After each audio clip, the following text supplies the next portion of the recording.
My father occasionally got tickets to the NBA games, and my three brothers would excitedly throw on their favorite jerseys and start making their signs.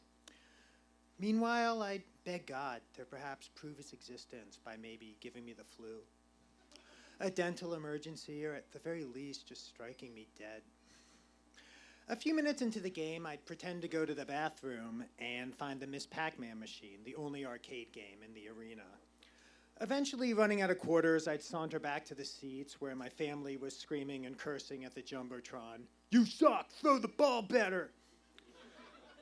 I think my brothers are so stupid. These guys can't hear you. What are you doing? I'd ask what inning, quarter, or period it was and how many more were left. Maybe we should leave early to beat traffic.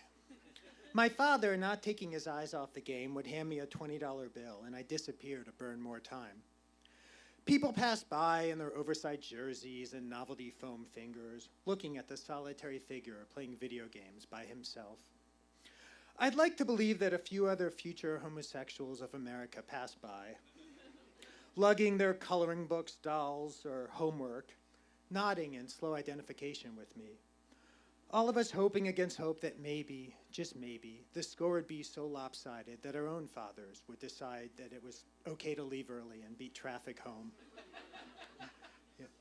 On weekends, my father and brother spent their time screaming at football while I quietly read, praying my father wouldn't get tickets to the Redskins game where I'd have to sit outside, shivering, hoping the wave wouldn't interrupt my latest volume of Encyclopedia Brown, Boy Detective.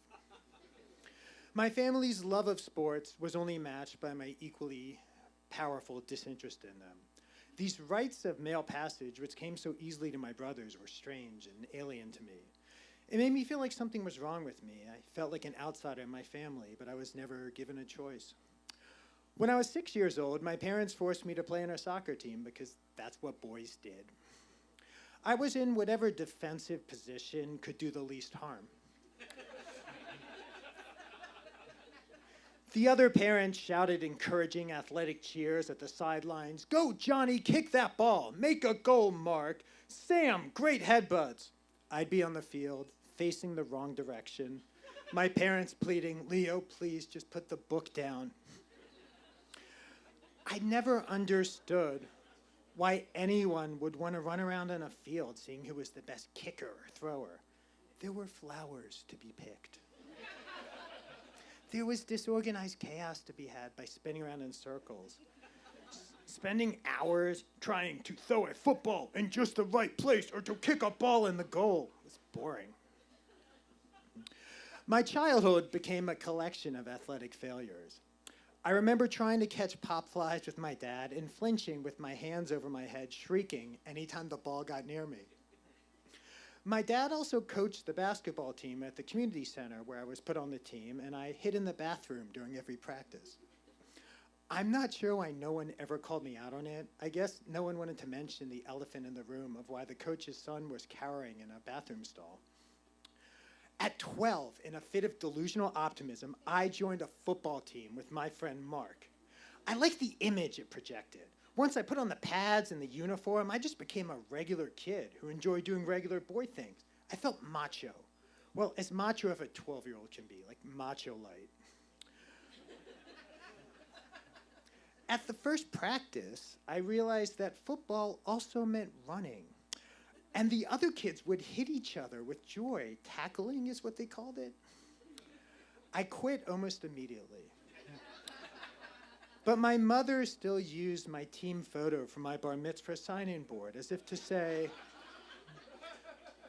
"There's nothing distinct about my child, but here is a thing he quit."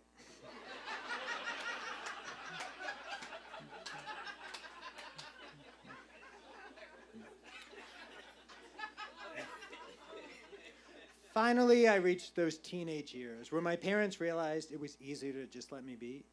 No one forced me to go to games anymore. I wasn't coerced against my objections to play any kind of sport.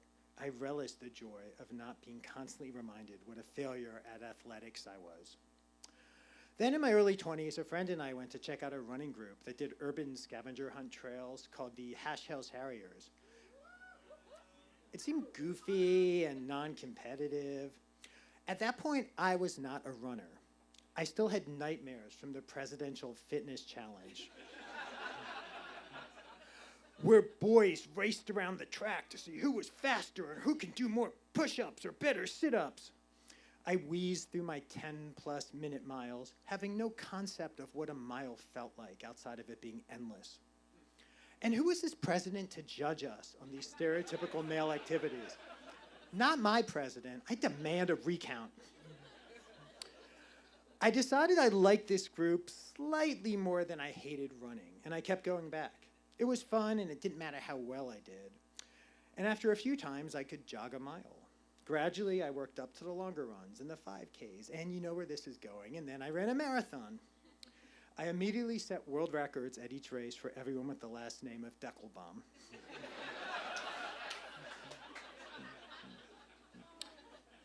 I moved into hiking and discovered backpacking through every possible mistake, including trying to save money on one trip by bringing raw lentils to eat. Then spending 3 days pooping them out whole, possibly destroying an ecosystem and poisoning bears. I decided that this new version of myself was a triumph over my awkward childhood. I reasoned that since I conquered running and found other athletic activities I enjoyed, maybe I could gradually revisit team sports. I was a different person now, so I signed up for dodgeball in an adult rec league. My team skewed heavily towards women, and one of the guys let me know, "You gotta represent for the dudes."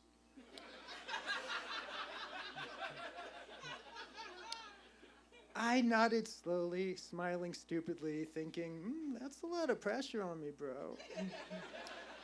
You might not want to pin the entire hopes of the patriarchy on me. When they say somebody throws like a girl, they don't actually mean you throw like a literal girl. They mean you throw like me. It's just complicated by sexist rhetoric. I'd throw the ball as hard as I could, envisioning rocket after rocket that plowed down player after player. And I'd open my eyes only to watch it float down like a balloon, gently landing in the outstretched hands of the girl who forgot her glasses at home. I decided the solution was to play on gay intramural leagues, where I'd be on the same level as everyone else. Also, by becoming one of these jocks, I would attract similar gay bros, just like in my favorite movies.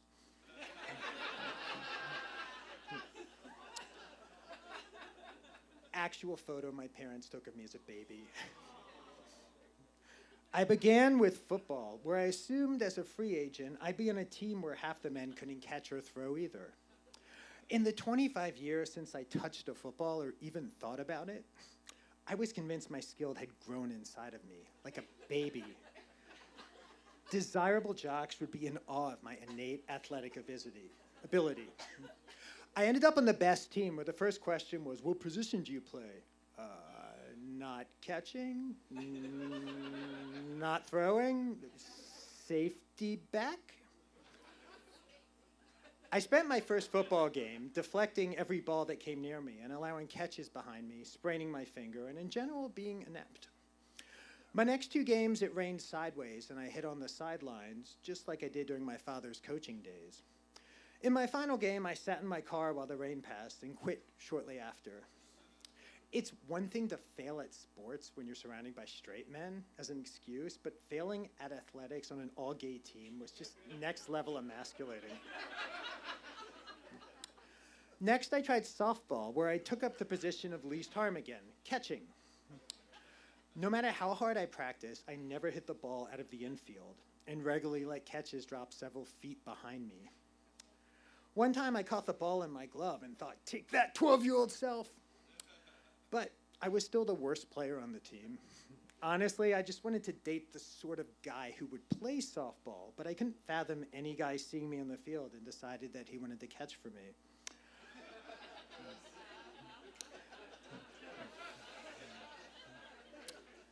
I switched to kickball, where I learned how to pitch and only dropped the ball 1 out of every 3 times, specifically in the playoffs ending our season. I quit when my team planned to focus on winning by recruiting better players. Then I started my own kickball team as a captain, consisting of mostly lesbians, who quickly dismissed my pathetic attempts at authority. You're showing us the wrong way to kick. Susan and Jen, help our captain to learn how to catch. This lineup sucks. Jen should be in center field. I'll just go stand over here. I tried dodgeball again, thinking this would be the gay sport where it all came together. It turns out I'd become even worse at it. One of the players asked me why I threw like that, and I said, because I'm gay, I'm bad at sports. Finally, I just stopped trying to reconcile these two sides of myself. I'm in my 40s. I'm never going to bond with people on the playing field, gay or straight. I like the things I like, and they're fun, and they're active, but they're just never going to be team sports. My father and I did have one night where we came together over football. A friend recommended me for a freelance project writing for the NFL website. This friend was also gay, a joke maybe, and told a hiring agency that I was a huge fan. Huge, I said. This is my dream gig. I love the NFL. I love football, like a toddler declaring his favorite flavor of ice cream. After I got off the phone, I called my father and said, how are you? How's mom? I need you to tell me about football. He loved talking about the playoffs and his favorite players, and I took notes, coming up with a plan to bullshit my way through a paycheck. And for just one night, I was another one of the guys, just talking sports with his dad. Give it up for Leon Dekelbaum.